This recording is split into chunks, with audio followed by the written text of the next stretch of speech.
আরেকটি ম্যাচ, আরেকটি গোল, আর তাতেই ভেঙে গেল ৫৬ বছরের পুরনো এক বিশ্বকাপ রেকর্ড। জর্ডানের জালে বল জড়িয়ে বিশ্বকাপের ইতিহাসে নতুন অধ্যায়ের জন্ম দিলেন আর্জেন্টিনার মহাতারকা লিওনেল মেসি। এই গোলের মধ্য দিয়ে টানা ৭ বিশ্বকাপ ম্যাচে গোল করার অনন্য কীর্তি গড়েছেন মেসি। ফলে ১৯৯০ সালে ব্রাজিল কিংবদন্তি জাইর জুনিয়র গড়া টানা ৬ ম্যাচে গোলের রেকর্ড এখন অতীত।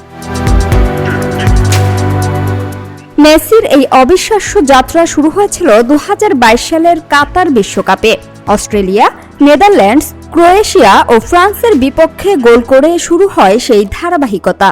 এরপর ২০২৬ বিশ্বকাপে আলজেরিয়া ও অস্ট্রিয়ার বিপক্ষেও গোল করে জাইর জিনিও ও ফ্রান্সের জাস্ট ফাতেইর রেকর্ডে ভাগ বসান তিনি। তবে জর্ডানের বিপক্ষে জাল কাঁপিয়েই নিজেকে নিয়ে গেলেন এক অনন্য উচ্চতায়। বিশ্বকাপের ইতিহাসে টানা ৭ ম্যাচে গোল করা প্রথম ফুটবলার এখন লিওনেল মেসি। উল্লেখ্য, জাস্ট ফাতেই ১৯৫৮ সালের বিশ্বকাপে টানা ৬ ম্যাচে ১৩ গোল করেছিলেন, আর জাইর জিনিও ১৯৭০ বিশ্বকাপে টানা ৬ ম্যাচে গোল করে ইতিহাস গড়েছিলেন। সেই ইতিহাস এবার নতুন করে লিখলেন আর্জেন্টিনার অধিনায়ক। সামিয়া সুলতানা, ঢাকা ওয়াচ।